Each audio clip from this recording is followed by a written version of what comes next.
Hello everyone, welcome back to my channel Concept of Physics by Anurag Mishra. Today we want to explain VCC lattice. VCC lattice के लिए आपको सबसे पहले atomic radius calculate करनी होगी। VCC lattice में हमने बताया था फर्स्ट लेक्चर में कि कोई भी क्यूबिक सेल है, क्यूबिक सेल के हर एक कॉर्नर पे आइडेंटिकल एटम है और उसके वाइडी डायगोनल में भी एक एटम होता है। तो VCC lattice में सभी कॉर्नर पे नंबर ऑफ एटम्स हो गए और एक उसके बॉडी डायगोनल। बॉडी डायगोनल क्या होता है कि अपोजिट कॉर्नर को अगर हम कनेक्ट करें, दोनों अपोजिट कॉर्नर को किसी क्यूबिक सेल के, तो वो जहां पे क्रॉस करेंगे उस जगह पे एक नंबर ऑफ एटम होता है। तो इस तरीके का जो स्ट्रक्चर बन जाता है उसको हम बोलते हैं बीसीसी लैटिस। अब बीसीसी लैटिस के लिए आपको एटॉमिक रेडियस कैलकुलेट करना है, क्योंकि क्यूबिक सेल है, क्यूबिक सेल का जो साइड लेंथ होती है वो सभी की इक्वल होती है। तो घन के लिए आप जानते हैं, तो इसकी साइड लेंथ सपोज दैट अगर ए है तो ये भी साइड लेंथ क्या कितनी होगी, ए। अब इस बॉडी डायगोनल में ये एटम रखा है, तो अगर हम इस अपोजिट कॉर्नर को हम कनेक्ट करें इससे, दोनों अपोजिट, तो ये इसके सेंटर से जाएगा। अब ये कंडीशन ये बन रही है, आप इस डायग्राम में देख सकते हैं, क्योंकि इसमें तो आपको क्लियर नहीं होगी, लेकिन आप यहां देख सकते हैं। ये अगर इस पॉइंट को यहां से कनेक्ट कर दें तो ये फेस डायगोनल हो जाएगा। अब ये एक ट्रायंगल बन रहा है टोटल, अगर आप यहां से इसको पॉइंट दे देते हैं ए बी सी, और एक ये यहाँ पे पॉइंट हम दे देते ए बी सी, तो ये पॉइंट हमने दे दिए। इसके बाद एक ये ट्रायंगल बन जाएगा डी इधर। तो अगर हम बात करें फ्रॉम ट्रायंगल, ये वाला पार्ट इसको हम कवर कर लेने इतने पार्ट में, तो इसमें अगर हम इसका ये फेस डायगोनल कैलकुलेट करेंगे, तो इसको अगर कैलकुलेट करें तो इसमें लिखेंगे from triangle A C B. A C B में आपको पता कितना है, साइड लेंथ ए बी और बी सी पता है, लेकिन ए सी पता नहीं।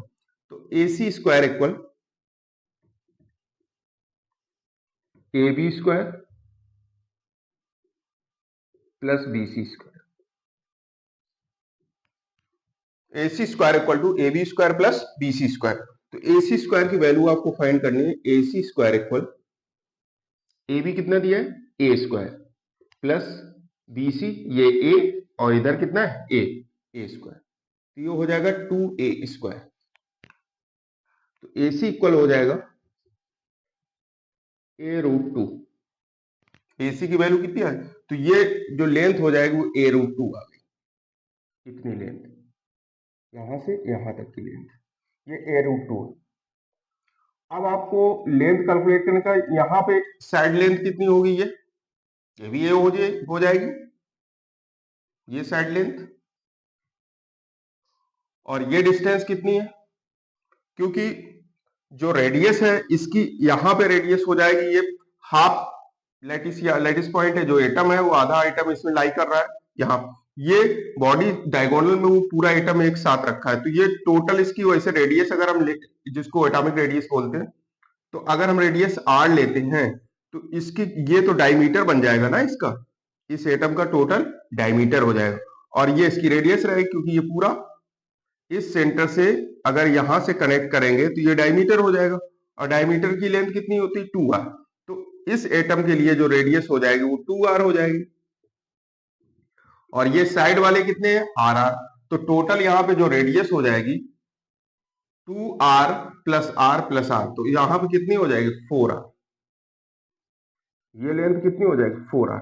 बॉडी डायगोनल की लेंथ हम बता रहे हैं आपको कि जो इस अपोजिट कॉर्नर से इस अपोजिट कॉर्नर के लिए, यहां से लेके ये अपोजिट कॉर्नर है, इसकी लेंथ कितनी हो जाएगी वो आपको समझा रहे हैं, क्योंकि इसकी जो आर ये रेडियस है, आर आर और यहां भी आर हो जाएगी, ये आर, तो टोटल आर कितने हो जाएंगे, 4r।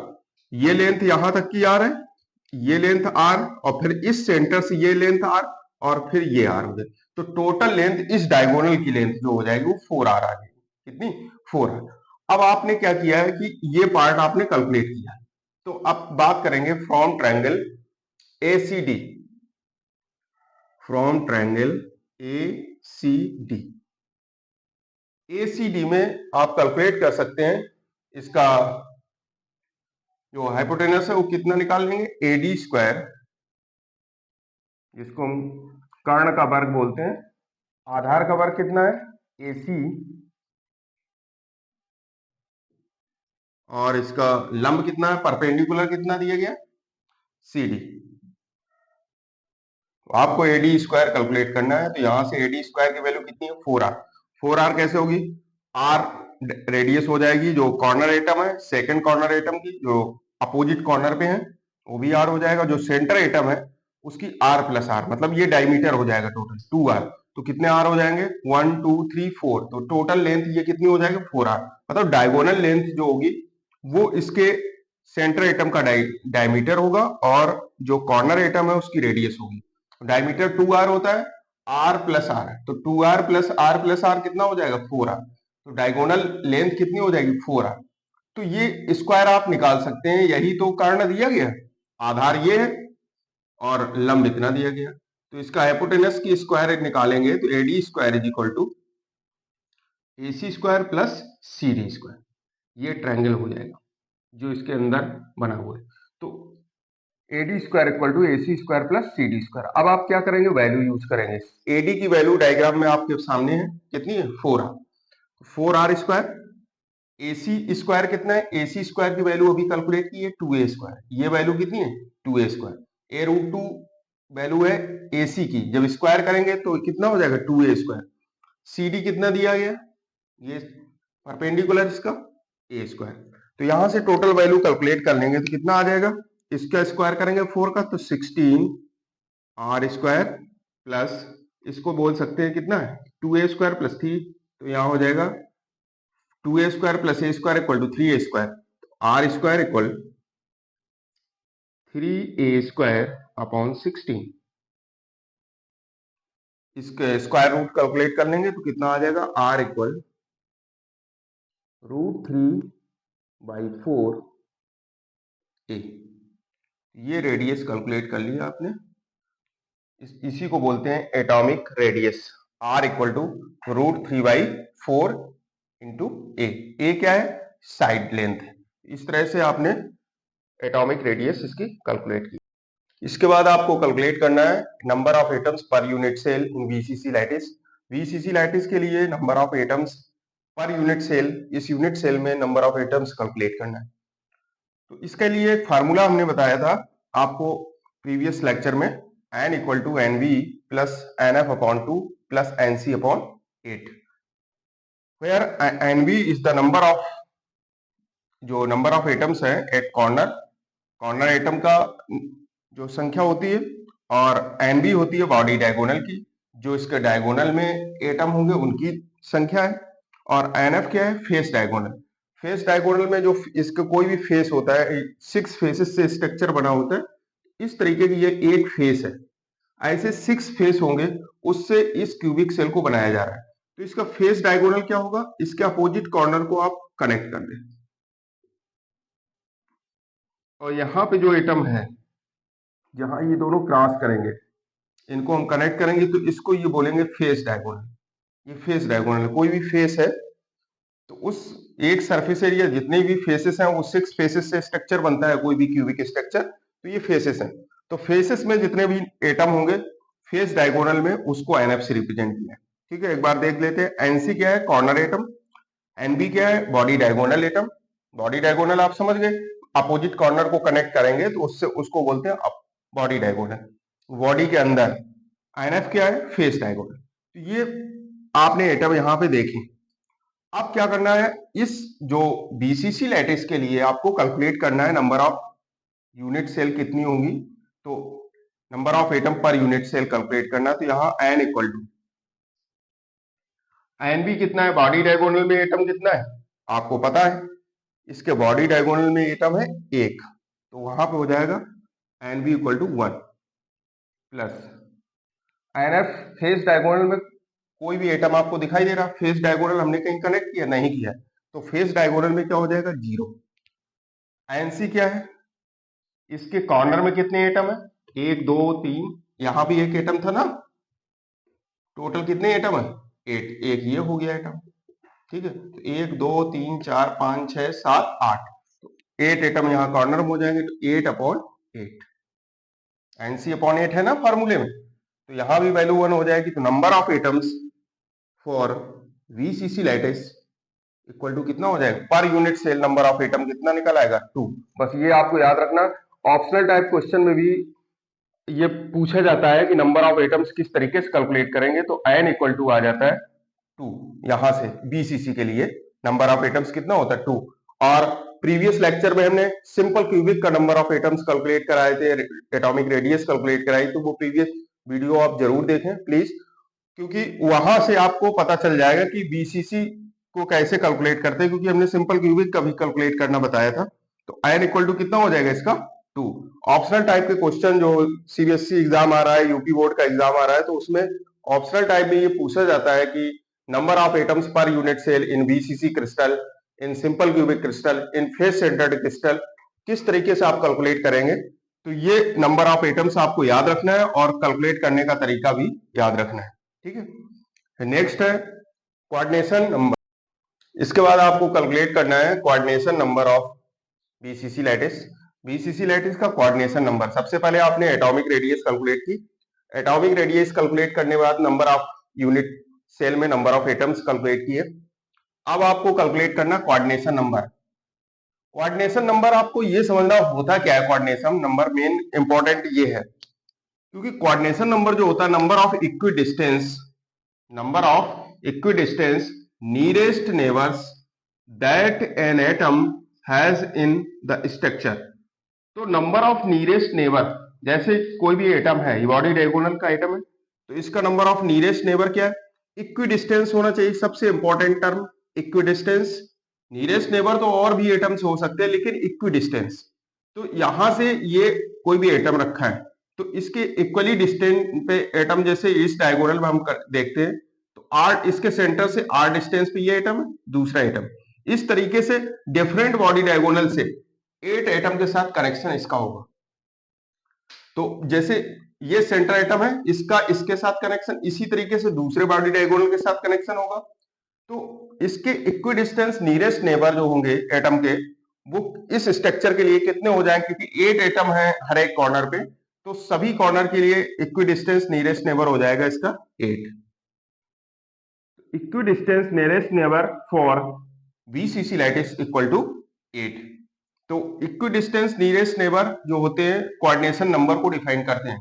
तो कोऑर्डिनेशन नंबर वैसे इंपॉर्टेंट किसके लिए, कोऑर्डिनेशन नंबर से हम समझते क्या है, जब हम पैकिंग फैक्टर कैलकुलेट करते हैं किसी एटम का, तो पैकिंग फैक्टर कितना क्लोजली पैक्ड स्ट्रक्चर है, जितना पैकिंग फैक्टर का परसेंटेज आएगा, जैसे सिंपल क्यूबिक का हमने कैलकुलेट किया था प्रीवियस लेक्चर में, तो 52% पैक्ड स्ट्रक्चर था, तो 52% पैक्ड जो स्ट्रक्चर होगा वो बहुत ही कम पैक्ड माना जाता है, क्योंकि 50% के लगभग पैक्ड है।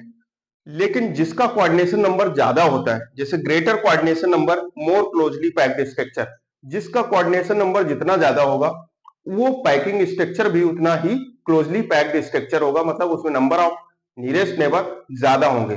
तो नंबर ऑफ नियरेस्ट इक्विडिस्टेंस, ये शब्द आपको याद रखना है, इक्विडिस्टेंस एटम होना चाहिए। तो इस तरीके से आप कोऑर्डिनेशन नंबर को कैलकुलेट करते हैं। तो सिंपल क्यूबिक का कोऑर्डिनेशन नंबर जो होता है वहां पे 6 कैलकुलेट करते हैं, और coordination number of body centred cubic crystal equal to 8। ये ऑप्शनल टाइप क्वेश्चन का भी बहुत ही इंपॉर्टेंट है ऑप्शनल के लिए, कि coordination number optional type question में पूछा जाता है, हर एक कंपटीशन में भी पूछा जाता है, और जो बोर्ड एग्जाम है जितने भी UP board, CBSE, ICSE board, उनमें भी ये क्वेश्चन पूछा जाता है कोऑर्डिनेशन नंबर कैसे कैलकुलेट करें। Coordination number nearest neighbour equidistance nearest neighbour पे डिपेंड करता है, और कोऑर्डिनेशन नंबर से हम पता क्या करते हैं, कोई भी स्ट्रक्चर कितना क्लोजली पैक्ड स्ट्रक्चर है। तो इस तरीके से कोऑर्डिनेशन नंबर कैलकुलेट करते हैं। अभी आपने कोऑर्डिनेशन नंबर कैलकुलेट किया है, कोऑर्डिनेशन नंबर इसका कैलकुलेट करने के बाद में इसकी कोऑर्डिनेशन नंबर से जो नियरेस्ट नेबर लेंथ है, हमने क्या कहा था, कोऑर्डिनेशन नंबर जो होता है वो नियरेस्ट नेबर डिस्टेंस पे, जो इक्वी डिस्टेंस नियरेस्ट नेबर होते हैं उस पर डिपेंड करता है। अब वो नियरेस्ट नेबर की डिस्टेंस कितनी होनी चाहिए, जिसपे हम कोऑर्डिनेशन नंबर को डिसाइड करते हैं। तो कोई भी एटम है उसका एटॉमिक डायमीटर कितना होता है, 2r। इसके बाद का जो एटम होगा वही तो उसका नेबरहुड में होगा, यही इसका पड़ोसी होगा, इनके पास वाले एटम जो भी होंगे। तो ये टोटल इसका डायमीटर कितना है 2r। तो नियरेस्ट नेबर जो हम कैलकुलेट करते हैं इक्वी डिस्टेंस नियरेस्ट नेबर, तो वो इक्वी डिस्टेंस कितनी है 2r। तो equi distance nearest neighbour in VCC crystal वो कितने होते हैं 8। उसी में कोऑर्डिनेशन नंबर हम उसका कैलकुलेट करते हैं, तो कोऑर्डिनेशन नंबर कितना होता है वीसीसी क्रिस्टल का 8 होता है। तो वही equi distance nearest neighbour distance हमें कैलकुलेट करना है वो 2r, क्योंकि एटॉमिक रेडियस जो होती है वो r is equal to root 3/4a अभी हमने कैलकुलेट कराई।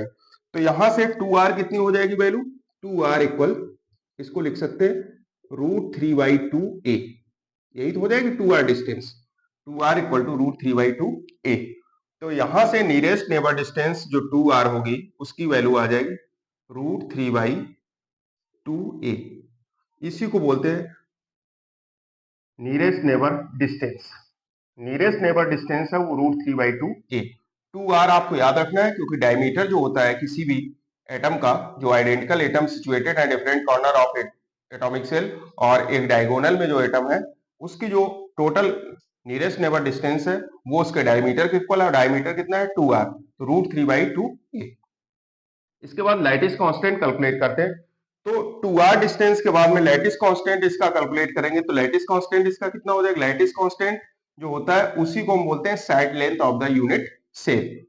तो इसका लैटिस कांस्टेंट कितना होगा a इक्वल टू आ जाएगा 4r अपॉन रूट 3। उसी को साइड लेंथ भी कहते हैं किसी यूनिट सेल के लिए। तो लैटिस कांस्टेंट इसका होगा a equal to 4r upon root 3, it is lattice constant. इसी को हम बोलते हैं number of atoms in situated in corner. तो कॉर्नर डिस्टेंस जो होगी उसको जो साइड लेंथ कहते हैं वही होती है लैटिस कांस्टेंट, और इसको इंटरसेप्ट भी बोलते हैं। लैटिस कांस्टेंट बोले या इंटरसेप्ट बोले, इंटरसेप्ट भी उसको भी a से रिप्रेजेंट करते हैं, a is equal to 4r upon root 3। इसके बाद हमें कैलकुलेट करना है volume of all atoms in a unit cell, किसी यूनिट सेल के लिए, और वो सेल कौन सी है बीसीसी के लिए। ये सभी calculation body centred cubic crystal के लिए है। आपको ये याद रहे कि जो कैलकुलेशन हम करा रहे हैं बॉडी सेंटर्ड क्यूबिक क्रिस्टल के लिए, पहले हेडिंग पड़ी है बीसीसी के लिए, ये सभी कैलकुलेशन बीसीसी लैटिस के लिए है। अब बीसीसी लैटिस में आपको volume of atom in unit cell calculate करना है। तो वॉल्यूम ऑफ एटम कैसे कैलकुलेट करेंगे, क्योंकि जो वॉल्यूम हो जाएगा इस स्फेरिकल बॉडी का वो कितना होता है 4/3 पाई आर क्यूब, क्योंकि 3 डायमेंशन ज्योमेट्री है, और 3 डायमेंशन ज्योमेट्री में जो 3D में स्फीयर होता है उस स्फीयर के लिए 4/3 पाई आर क्यूब होता है। कोई भी स्फीयर का जो वॉल्यूम होता है 4/3 pi are cube, R is the radius, उसी को हम बोलते हैं इंटरएटॉमिक डिस्टेंस। अब number of atoms in unit cell कितने होते हैं बीसीसी के लिए 2, तो 2 इंटू 4/3 पाई आर क्यूब, इसी को लिख देंगे volume v equal to 8/3 pi are cube. तो इस तरीके से हम लोगों ने कैलकुलेट किया है volume of all atoms in unit cell, कितना आया 8/3 पाई आर क्यूब। तो volume of all atoms in a unit cell, total unit cell में जितने भी एटम है उस यूनिट सेल का हमने वॉल्यूम कैलकुलेट किया। अब volume of unit cell, atom के लिए वॉल्यूम आपने कैलकुलेट किया कितने 8/3 पाई आर क्यूब, और वॉल्यूम ऑफ यूनिट सेल, तो यूनिट सेल का वॉल्यूम कितना हो जाएगा, तो यहां से कैलकुलेट की v is equal to a cube, क्योंकि क्यूबिक कोई भी घन होता है, घन का जो हम आयतन निकालते हैं वो कितना होता है a क्यूब, तो वॉल्यूम ऑफ यूनिट सेल कितना हो जाएगा a क्यूब। अब लैटिस साइड आपको पता है कितनी है lattice side 4r upon root 3, ये लैटिस साइड है, जो उसकी साइड लेंथ तो दिया गया है, इसी को हम लैटिस बोलते हैं, लैटिस कांस्टेंट कहते हैं। लैटिस कांस्टेंट की वैल्यू कितनी दी गई 4r अपॉन रूट 3, तो इसको लिख लेते हैं, कितना हो जाएगा यहाँ पे 4r अपॉन रूट 3 का होल क्यूब। तो इसको कैलकुलेट करेंगे तो कितना हो जाएगा v इक्वल टू आ जाएगा 4 पावर 4 का क्यूब करेंगे तो कितना हो जाएगा 64r cube upon 3 into root 3 into root 3 into root 3, तो रूट 3 इंटू रूट 3 कितना हो जाएगा 3 रूट 3, ये आ जाएगी वैल्यू कैलकुलेट करने के बाद 64r क्यूब अपॉन 3 रूट 3, ये आपने कैलकुलेट की। इसके बाद आपको कैलकुलेट करना है सबसे पहले हमने नियरेस्ट नेबर कैलकुलेट किया, लैटिस कांस्टेंट कैलकुलेट किया, volume of all atom in unit cell. तो वॉल्यूम ऑफ ऑल एटम, किसी भी स्फीयर का जो वॉल्यूम होता है वो 4/3 पाई आर क्यूब है। आपने क्या किया, नंबर ऑफ एटम का मल्टीप्लाई कर लिया। बस नंबर ऑफ एटम्स का मल्टीप्लाई करने के बाद में टोटल यूनिट सेल में जो एटम होंगे उसका वॉल्यूम आपने कैलकुलेट किया है। ठीक, इसके बाद में आपने volume of unit cell calculate किया। इसके बाद आप कैलकुलेट करते हैं पैकिंग फैक्टर। तो पैकिंग फैक्टर कैसे कैलकुलेट करेंगे, नेक्स्ट में पैकिंग फैक्टर। पैकिंग फैक्टर इसका कैलकुलेट करना है, कितना पैक्ड स्ट्रक्चर है तो उसकी पैकिंग फैक्टर, इसको बोलते हैं atomic packing factor. Atomic packing factor, इसको शॉर्ट फॉर्म में एपीएफ बोलते हैं, एपीएफ, एटॉमिक पैकिंग फैक्टर। तो एटॉमिक पैकिंग फैक्टर में जो रेशियो होता है वो volume of all atoms in unit cell upon volume of unit cell. तो volume of all atoms in unit cell small B से हमने रिप्रेजेंट किया, ये वॉल्यूम जो अभी आपने कैलकुलेट किया था, और वॉल्यूम ऑफ यूनिट सेल कितना हो जाएगा, कैपिटल बी, तो small B upon capital B.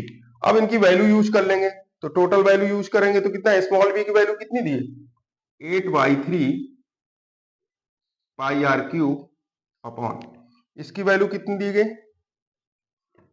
64/3√3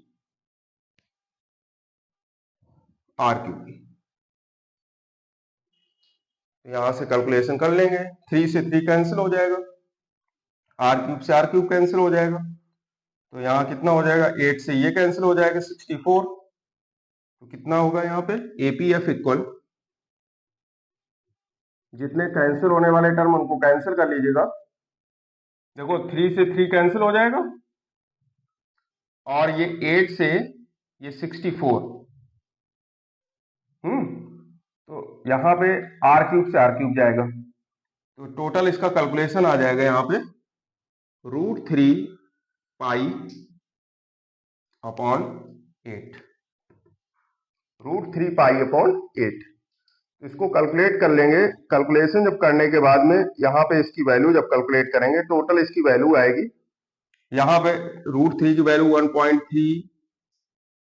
1.732 into pi की वैल्यू 3.14 अपॉन 8। ये कैलकुलेट करेंगे, तो कैलकुलेट करने के बाद इसका जो पैकिंग फैक्टर जो आएगा एपीएफ, इसको एपीएफ की वैल्यू आएगी 0.68। ये जब इसमें डिवाइड करेंगे 8 से तो 0.68, एपीएफ इसको लिखेंगे, APF equal atomic packing factor 68%, इसी को बोलते हैं 68%। ऑप्शनल टाइप क्वेश्चन में डायरेक्ट पूछा जाता है कि packing factor of BCC lattice, उसका packing factor, atomic packing factor की वैल्यू कितनी होती है। तो एटॉमिक पैकिंग फैक्टर जो होता है वो 68% पैक्ड है। और आप कमेंट में बताएंगे, सिंपल क्यूबिक का हमने प्रीवियस लेक्चर में बताया था, तो कमेंट करके बताएं सिंपल क्यूबिक जो लैटिस है उसका पैकिंग फैक्टर कितना होता है, ये आप कमेंट में बताएंगे। तो यहाँ पे ये आपने कैलकुलेशन टोटल किए हैं हमने, 4th नंबर स्टार्टिंग से 1 से लेके 7th, और ये 8th नंबर है पैकिंग फैक्टर जो हमने कैलकुलेट किया है 8th। तो 8 पॉइंट हमने कैलकुलेट किए हैं total body centre cubic lattice में। फर्स्ट पॉइंट पे हमने कैलकुलेशन किसका कराया था, फर्स्ट पॉइंट के लिए हमने कैलकुलेट कराया था नंबर ऑफ एटम्स जो कैलकुलेट कराए थे, और उससे पहले एटॉमिक रेडियस, फर्स्ट में एटॉमिक रेडियस, इसके बाद नंबर ऑफ एटम्स कैलकुलेट कराए थे, इसके बाद कोऑर्डिनेशन नंबर कैलकुलेट कराए जो नियरेस्ट नेबर डिस्टेंस पे डिपेंड करते हैं, और 4th में नियरेस्ट नेबर डिस्टेंस कैलकुलेट कराई, लैटिस कांस्टेंट कैलकुलेट कराया, volume of all atom in unit cell, 7th में volume of all volume of unit cell, और इसके बाद 8th में हमने कैलकुलेट कराया एटॉमिक पैकिंग फैक्टर। तो जो बीसीसी लैटिस होता है ये कितने परसेंट पैक्ड स्ट्रक्चर है, 68%। आप दिमाग में रखने कितने परसेंट है, 68%। और सिंपल क्यूबिक का आप कमेंट करके बताएं। आई होप आपको ये वीडियो पसंद आया होगा। प्लीज चैनल को लाइक एंड सब्सक्राइब करें और बेल आइकन को प्रेस करें।